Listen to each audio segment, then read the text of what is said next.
always are going to be voices on the fringes of the right and the left. It seems, particularly with social media, that they find megaphones on the right these days more than they found them before. But I have to tell you that the American people that I know just won't have it.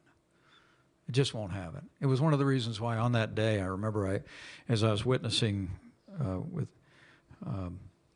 my wife at my side, we had been escorted off of the Senate floor. The Secret Service wanted me to leave the building, but I was determined to stay at my post and finish our work. By God's grace, we did. But I remember looking at that small television set, seeing people smashing windows and assaulting police officers, and I just found myself thinking, not this, not here, not in America. And particularly not the people of our movement. I will maintain to you that the people that engaged in violence and vandalism on that day did not represent even much more than a fraction of the people of our movement, people that I was among for 20 years and 4.5 years as a candidate and as a vice president. Those people love our institutions. The American people, I think, are the most generous, most patriotic, most God-fearing, innovative people the world's ever known, and they're going to hold our country to account in the days ahead. Thank you. I'm going to take another one here, front row.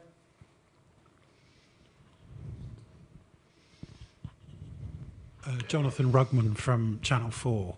I wanted to ask a question about a former resident of Indiana, actually, the journalist Jamal Khashoggi, who was a student there. Yesterday, the president said that the Saudi Crown Prince knew nothing about the killing of Jamal Khashoggi. Do you believe that?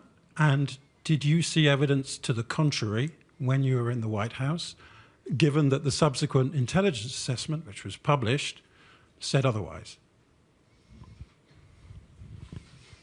I would not have said that. Beyond that, I would not. I think the president also praised his record on human rights. Look, there's. Just to be clear, you would not have said that the Crown Prince knew nothing about it. Well, I really can't speak to intelligence that I was exposed to. Well, President Biden published the assessment. But what I can tell you is that I would have not have made that statement. And I think part of foreign policy, you've talked about it here for 100 years at Chatham House, you got to take the world that you find. And you got to make relationships with sovereigns as you find them. And so I do think the relationship with Saudi Arabia is one that we need to find a way forward on. But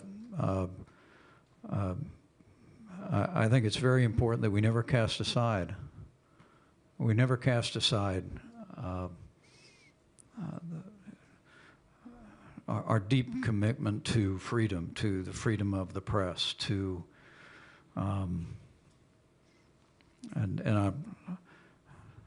I can tell you, I just simply, I would have, had I been given the opportunity to be sitting in that right-hand chair in front of the fireplace, that meeting would have gone a little different.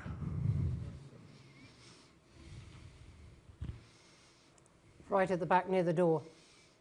Olivia. Thank you, Olivia O'Sullivan, Chatham House, and thank you for speaking to us today, Mr. Vice President. I have a question about immigration.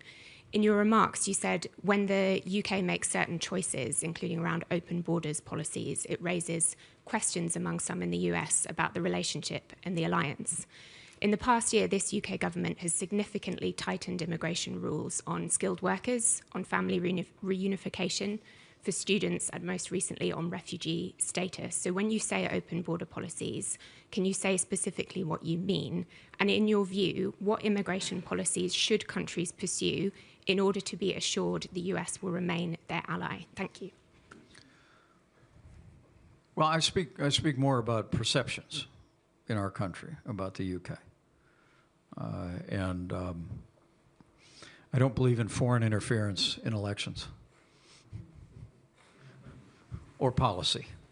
So I'll leave you to that. But there has been a perception of open borders, not only in the UK, but among other European nations. And the Biden administration essentially undid all the policies that we had put into effect that secured our southern border and ended asylum abuse almost overnight with what actually I negotiated came to be known as the Remain in Mexico policy. We required people, if they applied for asylum in the United States, that we would process their application, but we would require them to wait in Mexico as opposed to disappearing into the United States as literally millions were able to do in years before and after.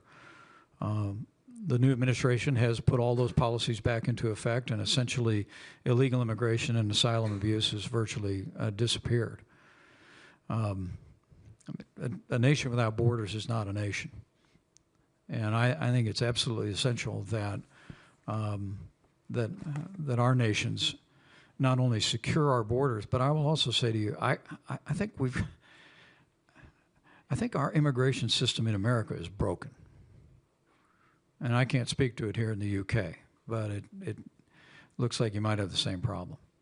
I mean, immigration ought to be an invitation for people to come in to your country. I think it was Adam Smith that said, no nation grows but by population. So you want positive immigration into your country, but you also want people, to come to the UK to be British.